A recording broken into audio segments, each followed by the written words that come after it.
आइए, current GK में जो आज हम बात करने जा रहे हैं वो एक मंदिर विशेष पर बात करने जा रहे हैं। मंदिर विशेष पर, और उसका संबंध कहीं न कहीं हमारी समझ से है और स्थितियों को समझने से है। जैसे इस टॉपिक को शुरू करने से पहले मैं आपको याद दिलाना चाहूँगा 22 अप्रैल 2025 की घटना। पहलगाम हमला, ठीक है। इसमें अब क्या चीज़ें आपको देखने को मिली कि आतंकवादी आए, इन्होंने धर्म पूछा, उसने कहा कि हिंदू धर्म, और उसे गोली मार दी। यही हुआ सारा। तो कहीं न कहीं हमारी कुछ कमियां हैं, उस कमियों को उजागर करने से संबंधित, बताने से संबंधित एक घटना अभी हमारे सामने आई है, हमें उसका निवारण करना पड़ेगा। देखिए क्या घटना है। वो एक गांव है, उस गांव का नाम है बेसनम। ये गांव का नाम है, ठीक है ना। ये गांव जो पड़ता है ये तमिलनाडु के अंदर है, तमिलनाडु के अंदर गांव है ये। और इस गांव में एक मंदिर है, उस मंदिर का नाम है महामरियप्पन मंदिर। महामरियप्पन मंदिर ये मंदिर है। यहां पर इस मंदिर के अंदर दलितों के प्रवेश पर रोक थी। क्लियर? दलित इसके अंदर नहीं जा सकते थे। अब देखो ये जो दलित हैं, जिनको आप शेड्यूल कास्ट कह सकते हो, इनको मंदिर में जाने नहीं दिया जा रहा था। और जबकि इनका संबंध किस धर्म से है? हिंदू धर्म से। तो कहीं ना कहीं हमारे हिंदू धर्म के अंदर ये लूप है जो कि हमारे हिंदू धर्म को कमजोर करता है। इस कमजोर को अभी 5-6 दिन पहले देखा गया है, ये घटना घटित हुई है। आप सोचिए, दलितों के प्रवेश पर रोक है और इनको जो अनुमति मिली है, ऐसा कहा जा रहा है 100 वर्षों बाद कि आप मंदिर में प्रवेश कर सकते हो। एक तो ये घटना हो गई हमारे सामने। बेसनम नामक गांव है, तमिलनाडु के अंदर है। वहां पर दलितों को मंदिर में जाने से दशकों से रोका जा रहा है।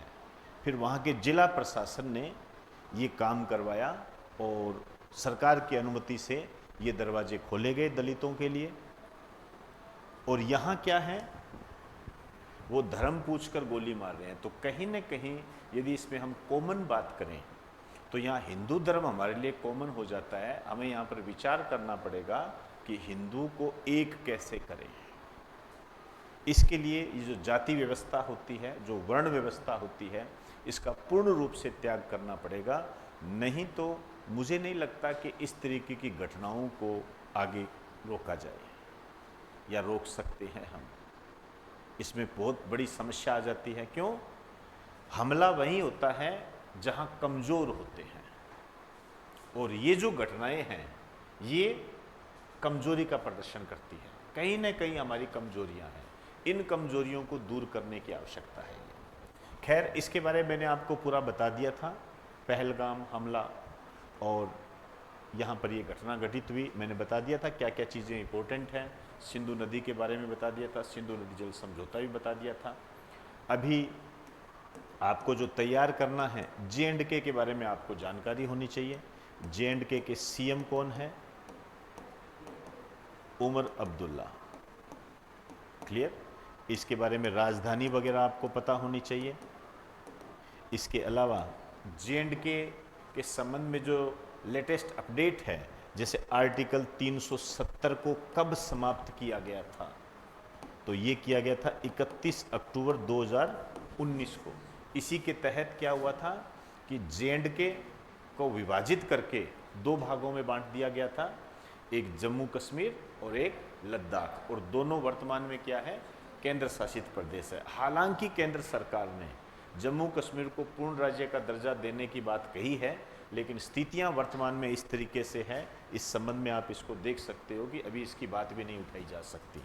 आज का अखबार जब आप पढ़ोगे तो जो उमर अब्दुल्ला है, यहाँ के जो सीएम है, उन्होंने भी यही बात कही है कि अब वो मौका नहीं है कि मैं पूर्ण राज्य की मांग उठाऊं। तो इस संबंध में जम्मू कश्मीर की स्थिति आपके लिए इंपॉर्टेंट हो जाती है। मैंने पहले ही बताया था कि कौन से देश की सीमा इसको लगती है। पाकिस्तान की सीमा इसको लगती है, अफगानिस्तान की सीमा जे.एंड.के को नहीं लगती है, ये ध्यान रखना। पीओके क्या है आपको पता होना चाहिए, क्योंकि वर्तमान में ये बात भी उठ रही है कि जो ये पीओके है इसको हासिल किया जाए। पूरा विपक्ष एक साथ है, पूरा विपक्ष एक साथ है, कोई भी ऐसी पार्टी नहीं है जो कि पीओके को प्राप्त करने का समर्थन नहीं कर रही, सभी कह रही है। इस स्थिति में ये बहुत अच्छा मौका है कि हमें इस पीओके को प्राप्त कर लेना चाहिए, क्योंकि विपक्ष भी साथ में है, सब साथ में है, और तो और जहाँ तक मुझे लगता है पूरी भारत की जनता भी इसके पक्ष में है कि इस पीओके को पूरा प्राप्त कर लिया जाए।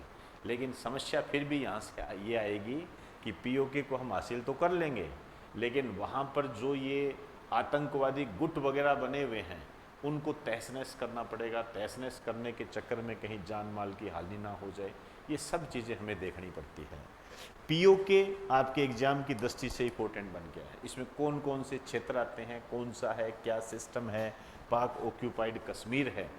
इसके बैकग्राउंड में जो 1947 में, अक्टूबर 1947 में, मैं डेट भी बताऊं तो 26 अक्टूबर, ये जो युद्ध हुआ था यहाँ पर भारत और पाकिस्तान के बीच में, इसके बारे में भी आपको जानकारी होनी चाहिए, पता होना चाहिए। ये युद्ध हुआ था भारत और पाकिस्तान के बीच में, और इसी युद्ध के परिणाम स्वरूप प्रत्यक्ष या अप्रत्यक्ष रूप से कहीं हमारे सामने क्या है, ये पीओके जैसी दुर्भाग्यवश घटना हमारे सामने आई थी, ये जिसका दंश हम आज तक झेल रहे हैं। ये जो युद्ध हुआ था, यहाँ जो स्पेशली चीज़ें जो बनती हैं वो यही बनती है कि भारत और पाकिस्तान के बीच में हुआ था ये। इस समय भारत के जो प्रधानमंत्री थे जवाहरलाल नेहरू थे, और जो पाकिस्तान के जो प्रधानमंत्री थे, इससे आपको ये पता लगेगा कि पाकिस्तान के पहले प्रधानमंत्री कौन थे। कोई बता सकता है? पाकिस्तान के पहले प्रधानमंत्री, ध्यान रखना, पाकिस्तान के पहले प्रधानमंत्री थे लियाकत अली। लियाकत अली पाकिस्तान के पहले, ये बहुत बार आता है एग्जाम के अंदर। इससे संबंधित, इस युद्ध से संबंधित एक समझौता हुआ था, एग्रीमेंट हुआ था, और इस समझौते को नाम दिया जाता है लाहौर समझौता। लाहौर समझौता हुआ था ये, ठीक है ना। जैसे एक शिमला समझौते का नाम उठ रहा है, जैसे भारत सरकार ने अभी सिंधु नदी जल समझौते को स्थगित कर दिया, इसके जवाब में पाकिस्तान ने जो शिमला समझौता हुआ था उसको मानने से इनकार कर दिया। अब देखिए, ये जो शिमला समझौता है इसके बारे में आपको जानकारी होनी चाहिए पूरी। पुराने पेपर जब आप देखोगे तो आपके एग्जाम में ये आया हुआ है कि शिमला समझौता कब हुआ था, शिमला समझौते के समय पाकिस्तान के प्रधानमंत्री कौन थे, इस तरीके से क्वेश्चन बने हुए हैं। तो ये जो समझौता हुआ था 2 जुलाई 1972 को हुआ था, ये ध्यान रखना, ठीक है ना। इसके बैकग्राउंड में क्या है? बैकग्राउंड में है भारत पाकिस्तान युद्ध 1971, ये युद्ध था।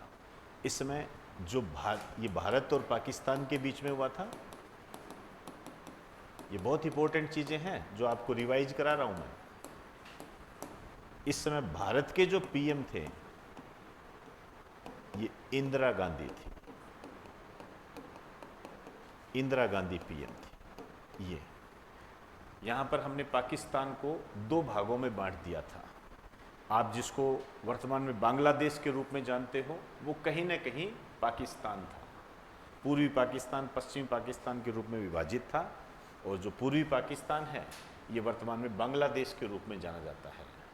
तो यहाँ पर जो इंदिरा गांधी प्रधानमंत्री थी, इन्होंने पाकिस्तान को 2 भागों में बांट दिया था। इसी कारण से कूटनीति के तहत अभी ये भी कहा जा रहा है कि पीओके को मोदी जी प्राप्त कर लें, एक बड़ा कदम उठाए, जैसे इंदिरा गांधी ने उठाया था, पाकिस्तान को 2 भागों में विभाजित कर दिया था।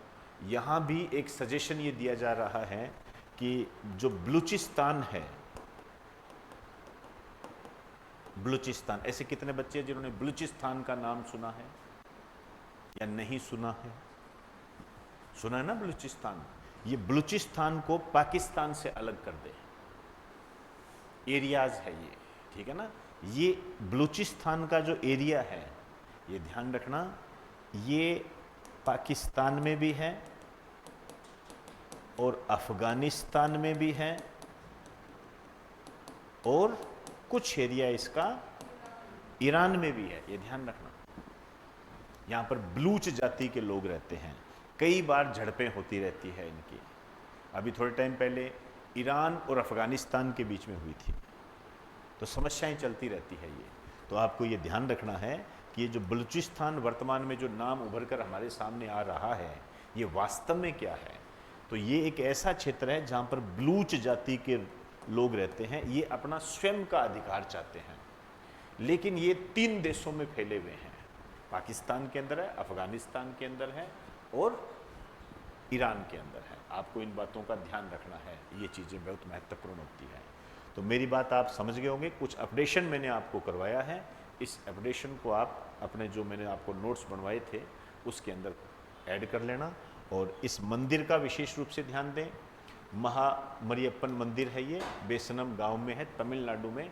यहाँ पर दशकों बाद दलितों को प्रवेश मिला है, जो कि एक बहुत ही दुर्भाग्यपूर्ण घटना है। ऐसा नहीं होना चाहिए, नहीं तो हिंदू धर्म हमारे कमज़ोर स्थिति की तरफ चला जाएगा, जो कि हमारे लिए नुकसानदायक होता है। क्योंकि यदि किसी धर्म को मजबूती देनी है तो उसके लिए एक होना बहुत ज़रूरी है। और हिंदू धर्म के लिए सबसे महत्वपूर्ण यही है कि हमें जाति व्यवस्था और वर्ण व्यवस्था को समाप्त करना होगा एक सिरे से, तभी हम इसको एक कर सकते हैं। नहीं तो मुझे लगता है कि इसके मजबूती के लिए अन्य प्रयास तो विफल होंगे। और ऐसे लोगों को बहुत ही, आप ये कह सकते हो कि वे लोग जो हिंदू धर्म को तोड़ने का प्रयास करते हैं, उनको सिरे से नकार देना चाहिए, सिरे से नकार देना चाहिए, उनका विरोध करना चाहिए, न कि हम किसी दूसरे धर्म को लेके चल पड़ें। पहले हम अपना घर मजबूत करें, अपने घर को मजबूत करके हम अपनी मजबूती को कायम रख सकते हैं। ठीक, तो इसको उतार लीजिए एक बार।